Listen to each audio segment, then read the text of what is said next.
தமிழக அரசியல்களில் கூட்டணி கட்சிகள் யார் அமைக்கப் போகிறார்கள் என்பதை தாண்டி பல செய்திகள் யூகமாகவும் அது உறுதி செய்யப்பட முடியாமலும் பல செய்திகள் வருகிறது.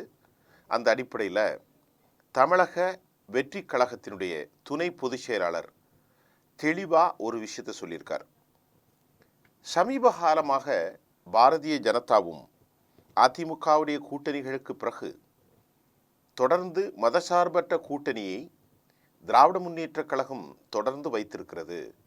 ஆகவே அவர்களுக்கான வாய்ப்புகள் அதிகரிப்பதாக ஒரு கருத்து வெளியானாலும் தமிழக வெற்றி கழகம் விஜயனுடைய அக்கட்சி பாரதிய ஜனதாவோடு கூட்டணி அமைக்க அதிமுகவோடு முனைவதாக பல யூக செய்திகள் கொளுத்தி போட்டாங்க.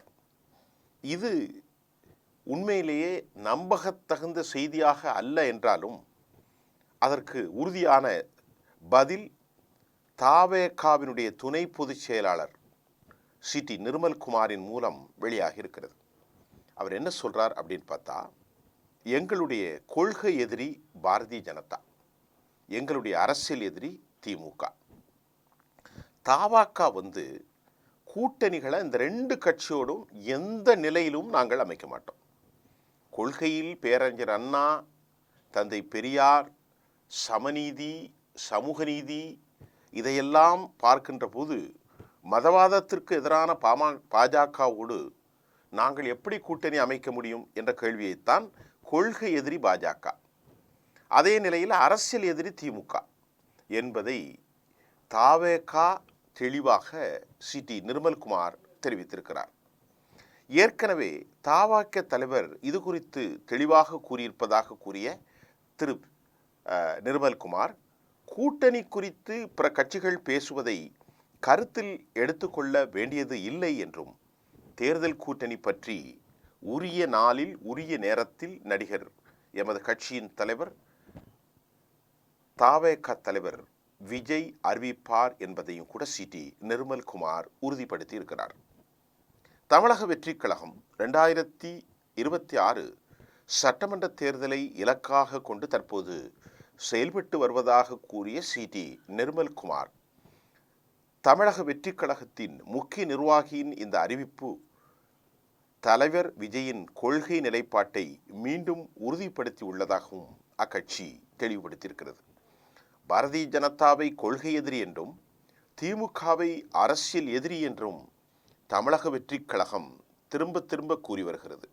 இதனையடுத்து அவர்களுக்கு பாரதிய ஜனதாவோடு எவ்வித கூட்டணியும் இல்லை என்பது தெளிவாகியிருக்கிறது. இதற்கிடையில் பிரதான நாளிதழ் காங்கிரஸ் தமிழக வெற்றி கழகம் விடுதலை சிறுத்தைகள் கூட்டணி என்ற ஒரு செய்தியை இன்றைக்கு வெளியிட்டிருக்கிறது. அச்செய்தியில் காங்கிரஸ் மேலிட பொறுப்பாளர் கிரீஷ் சொடங்கர் கூறியுள்ளதாவதாக அச்செய்தி இவ்வாறு குறிப்பிடுகிறது. எம்எல்ஏக்கள் மக்கள் பிரச்சனைகளை தீர்ப்பதற்கு போராட வேண்டும் என்றும், அப்போதுதான் காங்கிரஸ் மீது நம்பிக்கை ஏற்படும் என்றும், அரசு தவறுகளை துணிச்சலாக சுட்டிக்காட்ட வேண்டும் என்றும், திமுக தரப்பில் நெருக்கடி தரும் பட்சத்தில் காங்கிரஸ் தவேகா விடுதலை சிறுத்தை கட்சிகளுடன் கூட்டணி வைக்கலாம், கட்சியின் முன்னணி அமைப்புகளின் செயல்பாடுகள் மிகவும் குறைவாக உள்ளன, கட்சியில் இணையும் இளைஞர்கள் எண்ணிக்கையும் மிக மிக குறைவாக உள்ளது, வரும் 3 மாதங்களுக்குள் துணை அமைப்புகளில் காலியாக உள்ள அனைத்து நிர்வாகங்களுக்கும் கமிட்டி நிர்வாகிகளுக்கும் நிர்வாகிகள் நியமிக்கப்பட வேண்டும் என அவர் பேசி உள்ளதாக தெரிகிறது என்ற ஒரு செய்தியை கொளுத்தி போட்டிருப்பதாகத்தான் பார்க்கிறோம். காங்கிரஸ் தவேகா விடுதலை சிறுத்தைகள் கூட்டணி இருப்பதாக அந்த செய்தி தெரிவித்தாலும் இந்த செய்தி முழுமையான பாரதிய ஜனதா ஆதரவு பத்திரிகையாக இருக்கக்கூடிய ஒரு செய்தி. இதில் உண்மை இல்லை என்பதை நாம் புரிந்து கொள்ள முடியும். விடுதலை சிறுத்தைகளுடைய அண்மை தலைவர் ஊழல்களோ தலித் விரோத நடவடிக்கைகளோ தாங்கள் ஒருபோதும் திமுகவின் பால் ஏற்றுக்கொள்ளவில்லை என்றாலும் கூட நிச்சயமாக நாங்கள் மதச்சார்பற்ற ஒரு தன்மைக்காக, மதச்சார்பற்ற ஒரு அணிக்காக, மதவாதத்தை எதிர்க்கும் நோக்கில் நிச்சயமாக திமுகவோடு சனாதன எதிர்ப்பில் தொடர்ந்து பயணிக்கப் போகிறோம் என்று அவர் கருத்தை வலியுறுத்தியிருக்கிறார்.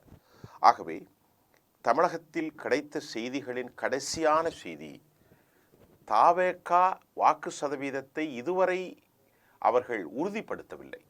ஆகவே எல்லா கட்சிகளும் அவர்களோடு சேர்ப்பதற்கு தயங்குகிறார்கள். 7%, 8%, 6% என்பதையெல்லாம் ஒரு யூகமாகத்தான் இருக்கிறது.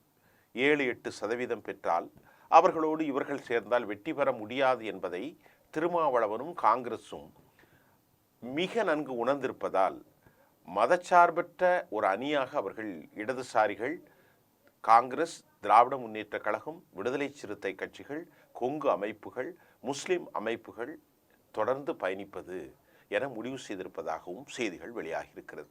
ஆனால் அவர்களுக்குள் சில சீட்டு பரிமாற்றங்கள் ஏற்பட்ட முரண்கள் தொடரலாம். ஆனால் தமிழ்நாட்டில் அப்படித்தான் ஒரு நிலை காணப்படுகிறது. 4 முனை போட்டி ஏறக்குறைய உறுதியாகியிருக்கிறது.